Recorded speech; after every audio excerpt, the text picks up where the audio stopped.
What is the best retargeting strategy for Facebook ads?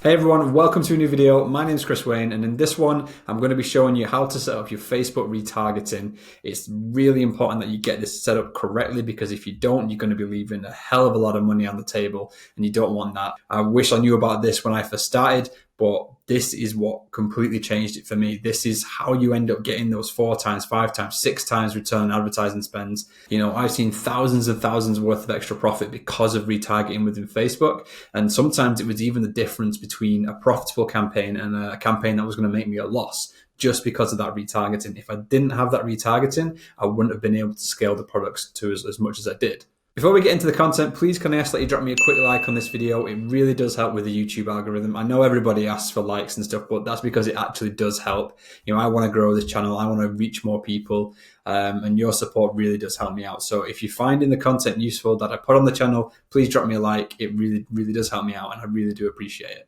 So what you can see now on your screen is actually a live snapshot of my ad account for my main store. And as you can see, I have a bunch of different retargeting campaigns running on these. They're all bringing in kind of different levels. But what you can see here is how much of a return you can get on some of these. Now, I just sort this by ROAS. You know, you're getting 5 times return on advertising spends here, 3.5 times, 3 times. You know, you got some smaller ones here, but you can just see the power of retargeting within Facebook. If you do this right and you have this set up the right way, you can capture so many more orders.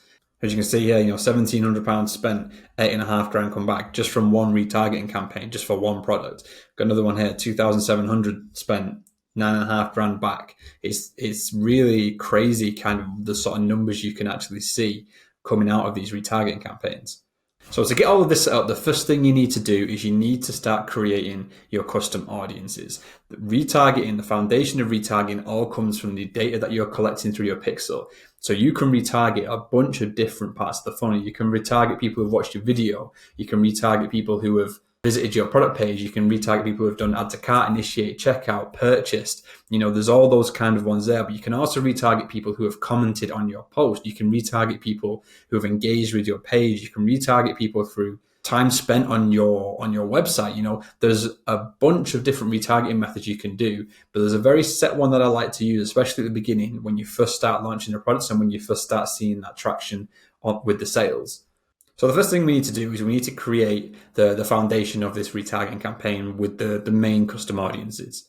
So you want to create a custom audience for 95% video viewers in the last 7 days, people who have visited the product page in the last 7 days, people who have added to cart in the last 7 days, people who have initiated checkout in the last 7 days, and people who have purchased in the last 7 days.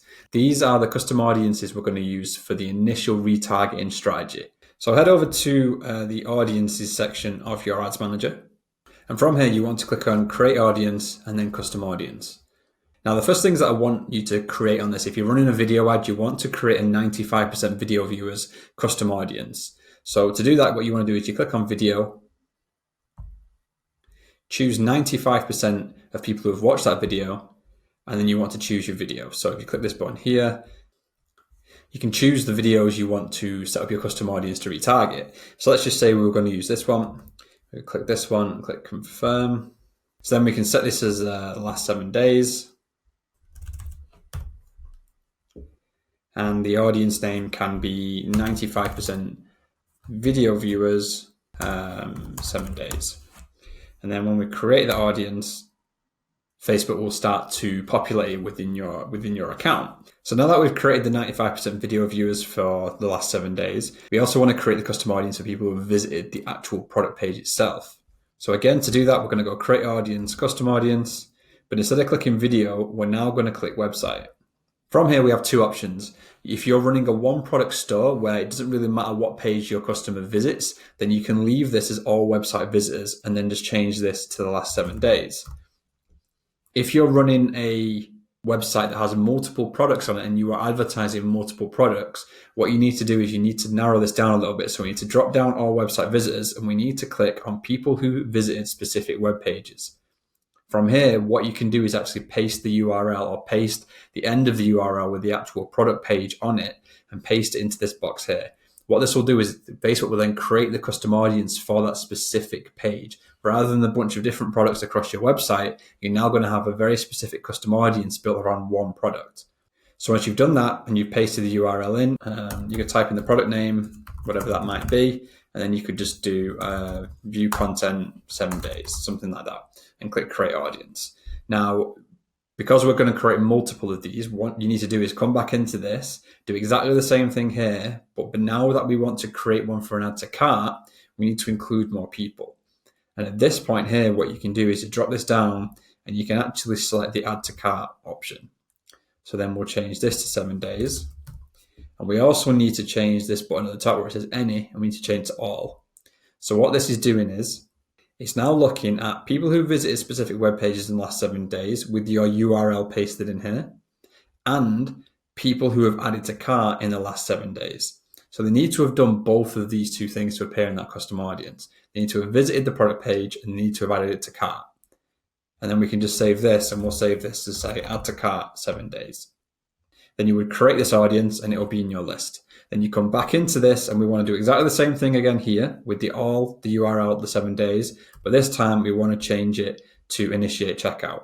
Save that one, do the same again and change it to purchase. And that'll give you your full end-to-end from your video viewers down to your purchases and all your custom audiences in the last 7 days.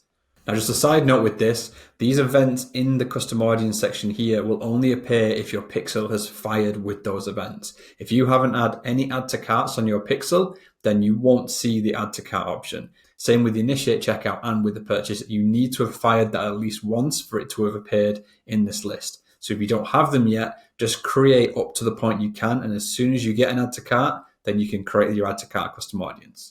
So the technique that I like to use with the retargeting is I like to exclude every other part of the funnel on the way down. So for example, I will target people who have viewed 95% of my video, but exclude anybody who's viewed the actual product page. Then I will target people who have viewed the product page, but exclude anyone who hasn't added to cart. Target everyone who has added to cart but not initiated checkout, and then target everyone who's initiated checkout but not purchased. That's kind of the structure that I like to follow when I'm creating these retargeting campaigns. And as you can see here, this is actually one of my recent retargeting campaigns that I do. And as you see here, we've got video views 7 days, less the view content 7 days. We've got view content, less add to cart 7 days, add to cart, less initiate checkout 7 days. And we have initiate checkout, less purchase, but that's actually a 30-day purchase, but it's still going to count the 7-day purchases in there. So let's just have a look at this view content add to cart one.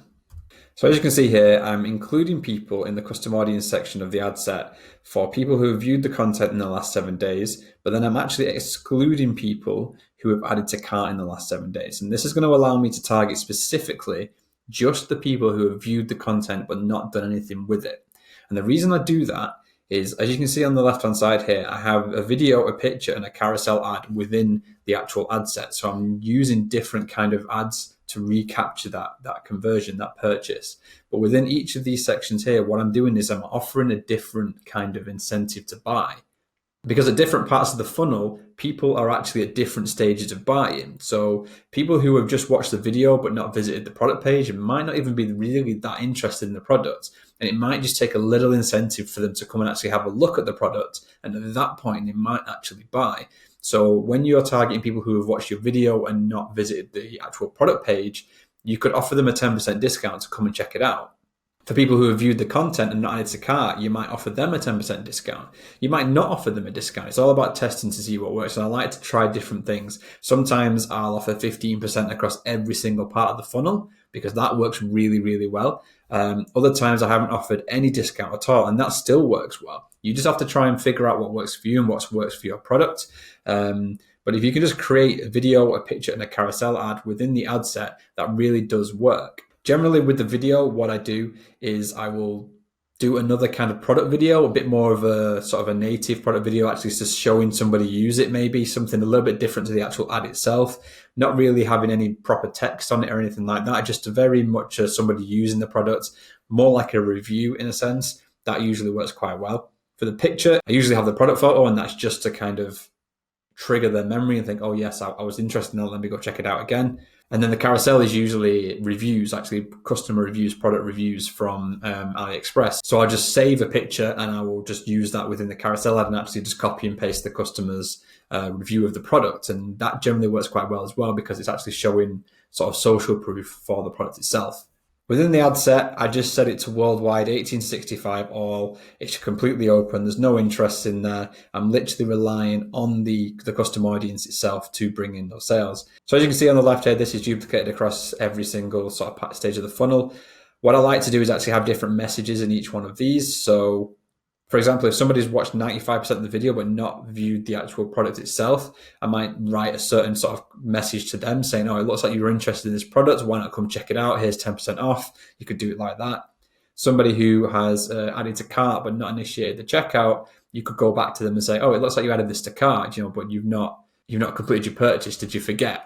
What I found is the further someone is down the funnel, the less you really need to do to entice them to buy. Because if someone's initiated the checkout and actually entered their payment information, they were very, very close to buying. They're very interested in it. It's just a matter of giving them a little nudge. And sometimes you don't need to offer them a discount. You can just give them a nudge, remind them that the product's there, and they'll just come back and buy it.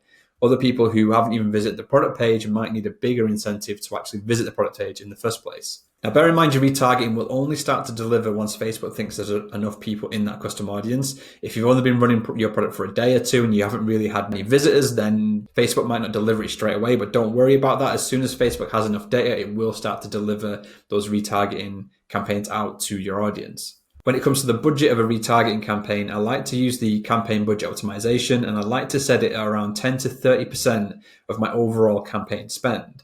So for example, if I'm spending $100 on a campaign, then I will spend $10 a day on the retargeting campaign. So that's 10% of my $100 spend. And as I increase my campaign spend to cold traffic, I'm also going to increase my retargeting spend relative to the cold traffic campaigns. So that's kind of like my retargeting strategy. That's the strategy I use across every single product that I run. That is the basis. Now, like I said at the beginning of this video, there are other custom audiences you can target. You can start to target people who spent the longest on your site. You can start to target people who have engaged on your ad. You can target a bunch of different other people. It's a matter of just testing it and trying it out. So hopefully you found that useful. If you did, please drop me a like because it really does help with the YouTube algorithm.